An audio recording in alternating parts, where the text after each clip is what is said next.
Welcome to the V12 Podcast. The #1 podcast in SC. V12. Hey, it's the Bird Daddy. I got my boy. You feel me? Mr. Skinny the Don in the building. Skinny the Hellcat Don in the building. You know what time it is. Yeah, my boy Prince Mazzani off camera right now, but he's still in the mix. Yeah, we're sitting here with another episode of the V12 Podcast, man. You know, we like to bring influential people. We like to bring real people. We like to bring real stories. And we like to have real conversations. So right now we're sitting with Mr. Mark Hill. Yes, sir. All right. And we're sitting with somebody I grew up looking at, personal. Many names: Riverside Slim, Bloody Slim, Slim, Mr. Tory Sims. What's up, my bro? Broski. Yes, sir. And so you guys are the founders or creators of G.A.N.G.S. I just want to jump right into it. Correct. So for those who don't know, what is that organization and what are you guys about? Yeah, Mark. G.A.N.G.S stands for getting a new generation started. It pretty much was a vision that Slim had while he was incarcerated on the federal level. We got together, we formed a nice team with other, not gonna say as far as gang members, gonna say different tribes to come together and try to de-escalate the violence that we have throughout here in the state of South Carolina, not only Columbia, but we go out through the Midlands just de-escalating violence. Okay, so it's about I guess creating a different path and trying to curb some of the turmoil that gang activity causes in our community. Not on the gang activity, because the media is gonna put it on gang, but everything that's out in the media as far as dealing with the shootings, everything is not surrounded by gang activity all the time. So that's why we just pretty much saying de-escalating violence to give the perspective of gangs a different outlet versus everything everybody see like gang is so bad, because some of the gang members are just like Slim and the other members of G.A.N.G.S. They're doing good work. Those are people that have did their time, have paid their debt to society. Now they out. They have been transformed and they're doing great things in the neighborhood. And it's not about an ego thing. It's about we love our kids because we're a reflection of our kids, of our generation, in that aspect of it. So how important and what type of impact do you think it makes to have a person such as yourself or a person such as Slim as like the forefront and the heads of G.A.N.G.S?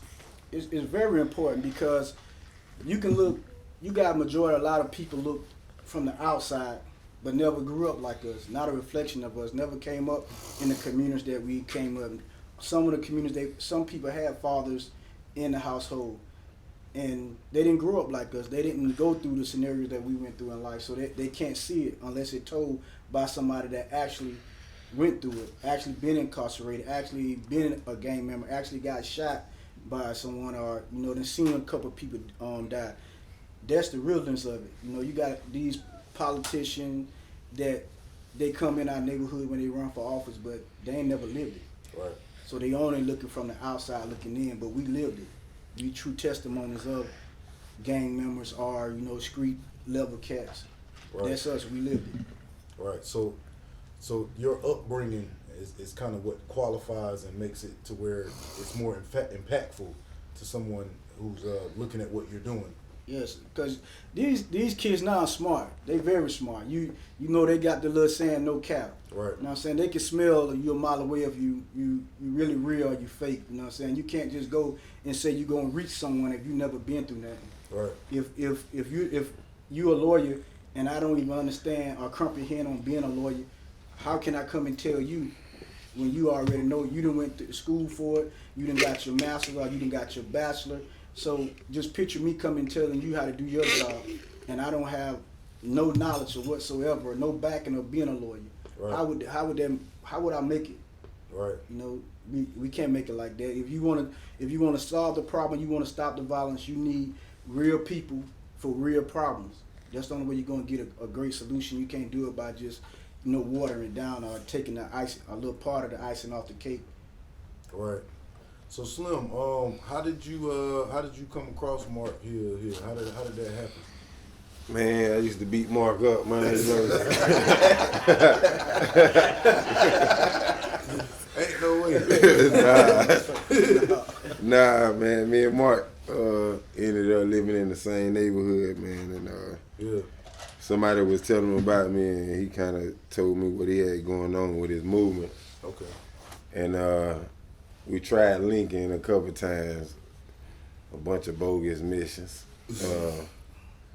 Then, you know, pretty much when things got together and we clicked back, you know what I'm saying? Everything happened for a reason. Yeah. And, you know, we've been rocking since. Were you guys kind of affiliated with the same people, or like what would cause y'all to, or outside of just living in the same area, but did y'all know the same people? Or? Well, actually, we linked dealing with the dogs.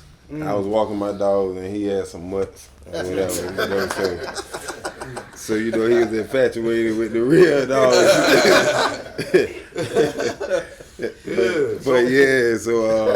Yeah, that's how we linked with the dogs. And then he ended up hitting one day, telling me he had some puppies. I was like, all right, then, well, you know, let me know how heavy selling. And then I came and got the dog, made him a couple of little plays with the puppies. Right. And we talked about it again, and that's where, you know, it just took off from there. Right, and for those of you who might not know or picked up, when he say the dogs, you have a kennel. Yeah. Right? Yeah. What's it called? Zaza Kennels. Zaza Kennels. Yeah. Dog breeding. So how's that going for you, and where can somebody reach you on that if they look? Tell us about you got one of the dogs right there, ain't it? Yeah, he got that micro right there. Yeah. Tell me the dog name. Tell me the dog name. Kit Kat. Yeah, we got another kid off camera. Yeah. But how that dog thing coming, man? Because, you know, a lot of people doing dogs nowadays, man. But I've seen your name at least for the better part of maybe 3, 4, 5 years now. Yeah. Oh, yeah. In the dogs. And the trophies. Yeah, and I've seen a lot of people that have gotten in the dog game, and they post on Facebook and tag you as the person who brought them across. Oh, yeah. So, I mean, you know, how's that working out for you? What made you get into that? I've been liking dogs. Yeah. I used to mess with the pits back in the days where, Everybody did. you know, I came home, I had to get in a wave that was rocking, which was the bullies, and I just took off on them. I like dogs. Yeah. You like dogs? She gonna answer that. All right. Well, let me. Well, Mazzani, you. Yeah, I got a question. For Mark, both of y'all actually, what is your goal for Gangs in Peace? Like, what is your overall goal? What are y'all trying to accomplish? Pretty much. You know, everybody can't be saved, but to save as many as possible. You know what I'm saying? They'll be able to use our story, you know what I'm saying, to help somebody else, you know what I'm saying, go in a different direction, you know what I'm saying? And like how he was saying, you got a lot of people that go into schools and talk to these kids about gangs, but if you ain't really been in the gang, walk them same, you know, steps, how can you tell a person so much about it, you feel me? Right. So, with Gangs in Peace, you got people from Crips, Bloods, G's, everybody, you know what I'm saying? We all together, you know what I'm saying? And everybody is somebody. Not only that, you got people from different backgrounds, just from selling drugs. You got people from pastors, you know, all of us together as one, you feel me? You got a female, she just came home from doing 8 years in the fields, you know, because a lot of time people think trouble only apply to young men. So she here to tell her story, you know what I'm saying? And to let, you know, these females know a lot of times you go to prison and it ain't because of you, it's because of the nigga you dealing with. You feel what I'm saying?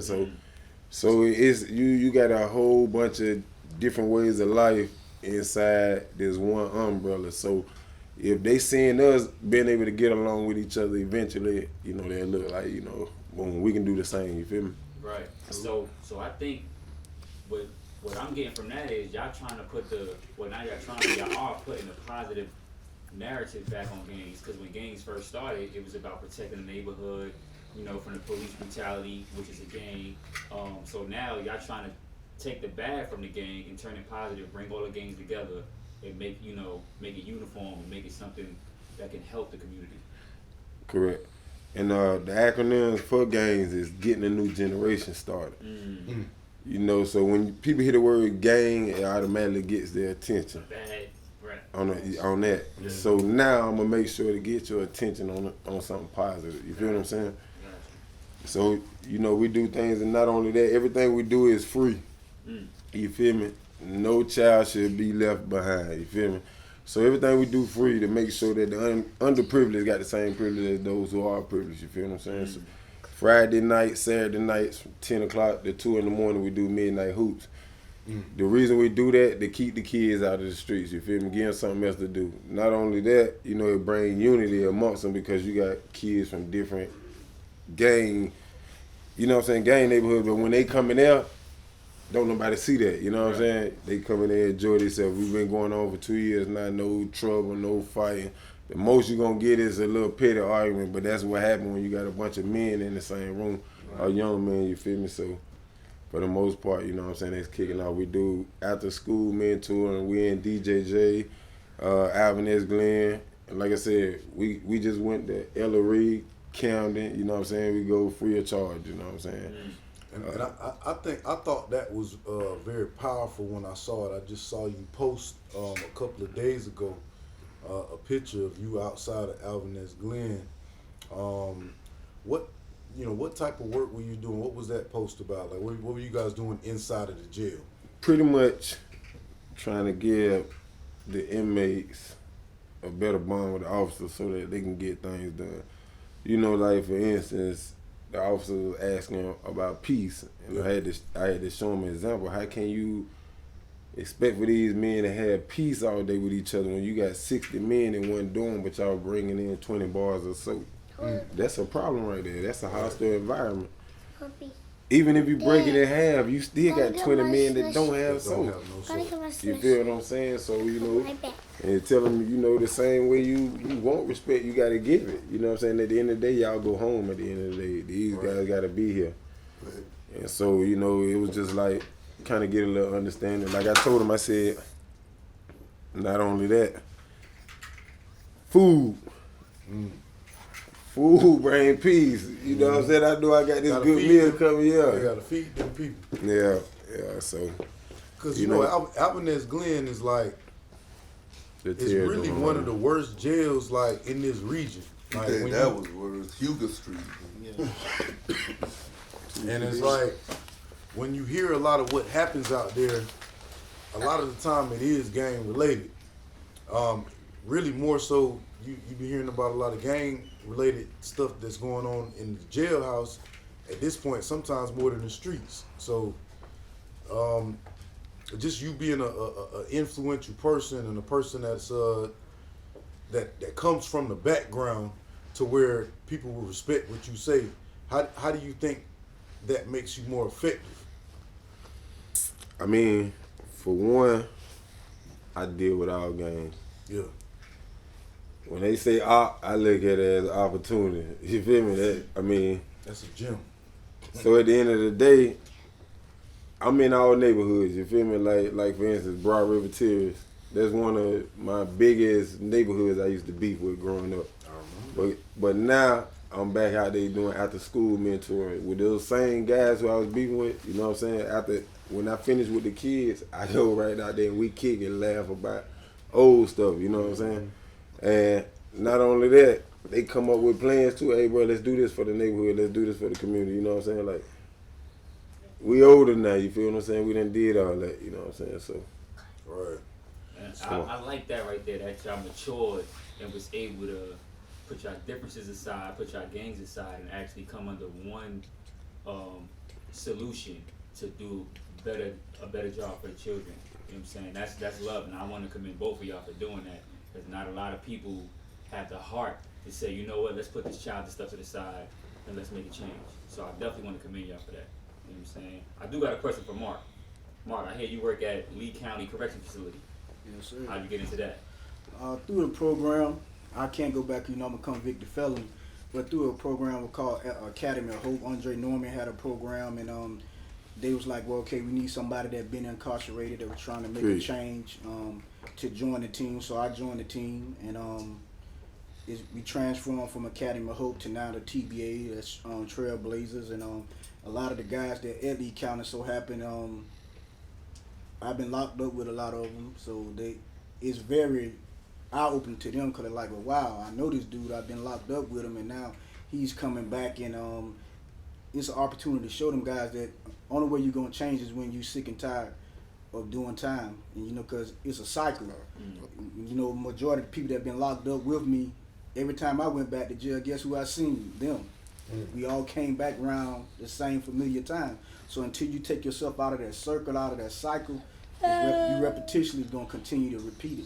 Y'all niggas gotta stop breaking in the same houses. Nah, we ain't never breaking no house. You know what I'm saying? I got a question though, man, for both of y'all, bro. Like, when y'all start a movement like this, was it something that happened specifically that y'all can put a finger on that happened in your past that you was like, man, you know what, fuck this shit, you know what I'm saying? Like, it's time for me. I know what I'm here for. I'm about to go out here and try to get these here people right.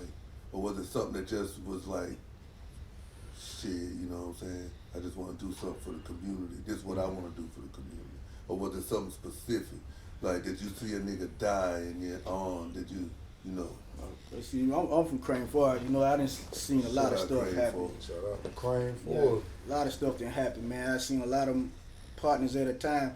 With me, I barely skipped a little fair time because I'm the cat. If you done got me, I ain't giving you another opportunity to Man, hold on, I ain't mean to cut you off. Hold up. Let me finish, bro. Nigga, you from Winsboro, nigga. For real, nigga. Don't do Winsboro like that. 1124 forward circle. Do the whole scenario on it. You straight. Do the whole scenario on it. Straight. Anybody from Crane Ford, check in. They know who I am. You know what I'm saying? Ain't no faking and shaking in here. Yes, sir. You know what I'm saying? But the thing is, Hey, bro. I seen my brother, one of my homeboys. If anybody know Dwayne Austin? You know what I'm saying? He got killed by a couple homeboys that we grew up with. Marcus Green, a couple of those guys seen them get killed. You know what I'm saying? And it was always a cycle. But how we came about, me and Slim, once I was selling him the dog, Animals. Anybody know Michael Balls? Y'all know what we doing with them dogs. Been doing it for a while. Yeah. Animals. Straight bulls. You know what I'm saying? But we was talking and he started sharing about what he wanted to do with the gangs and stuff. You know what I'm saying? I was already doing with a nonprofit and he was like, man, this is what I wanted to do. This is what I was thinking about while I was in the Fed and stuff. And I was like, well, man, let's go. We started off, like he said, we had a couple people, man, that was there. The ones that don't know nothing about gangs, they were scared of the gang members. They asked me to bring the guys in when we was meeting at Dennis, and you had a couple cats that just pretty much was there for the ego and the money tip of it. They wasn't there from the heartfelt and sincere of let's save our youth, let's show them a better way. They was there, okay, just to get the money scenario part of it. They weren't there like really backing us, you know what I'm saying? They were just there like, okay, oh man, he brought the gang members for real. I thought he was just, if you won't change, you won't change. I'm not a gang member, but in order for us to reach those guys, we speak two different languages. Right. So you got to bring somebody in that speak the language of a gang member. And they was talking about it until the reality hit them in the face and they start backing up away from it. But, in decent and order and time, man, it came together. You got to trust in God. God to put the right people in your path to make things work out, man. That's when we steady going, you know what I'm saying? So Slim, what was it with you when you was when you was doing the fair time? Was you like, yo, man, this is a better way or what? Pretty much.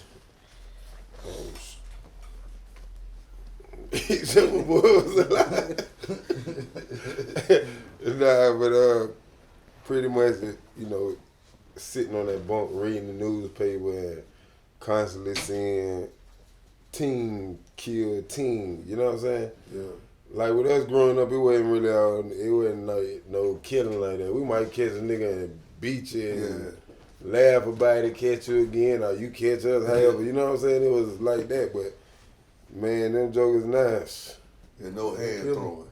Yeah, they ain't playing, man. They can't fight. That's what it is. So, the best thing to do is try to teach them. So when you speak on bringing everybody together, like I think like the negative stigma in gangs And it's not even negative because it's basically like a family. You ain't gonna let nobody jump on your brother if you there.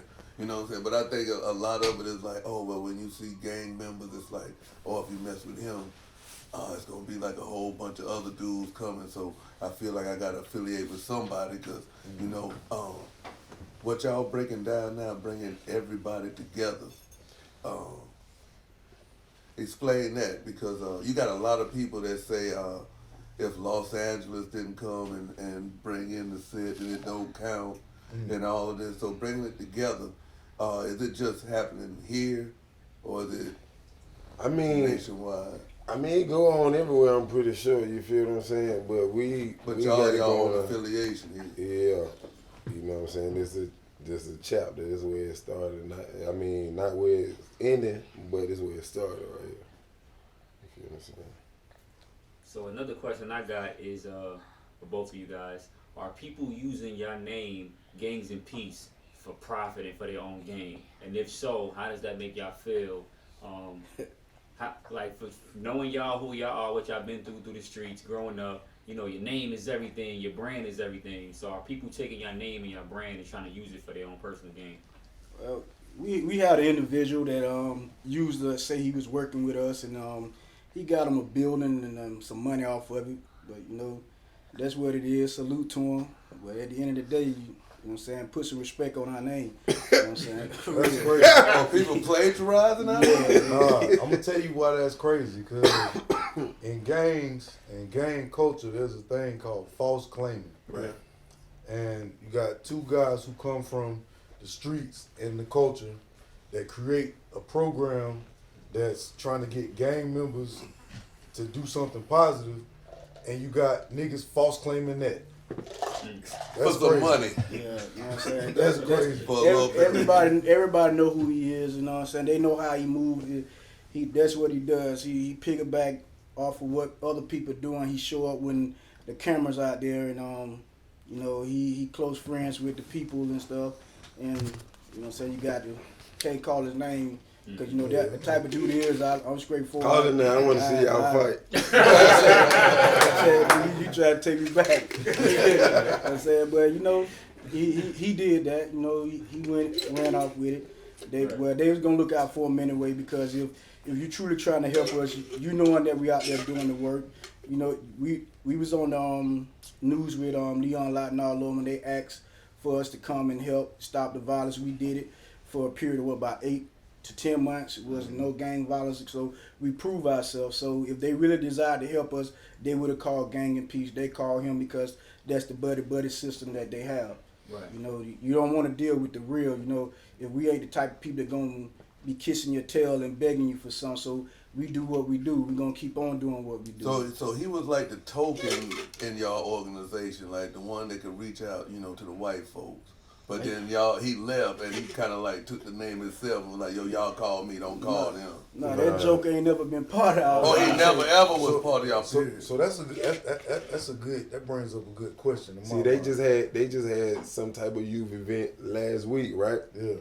Now, true indeed, they asked me to pull up, asked us to come. You know, we went, but when the news put the headline out, it said Gangs in Peace, like we did it with, but you know what I'm saying? But it was their thing, and they just invited y'all there, so they see y'all face and be like, oh, Gangs in Peace was that? Yeah. So a part of what these youngsters doing out here, gangs and non-gang, just street young niggas, you know what I'm saying, is they don't know how to handle conflict. They don't know how to deal with somebody disrespecting them or somebody doing something that they don't like, that they feel like they have to address.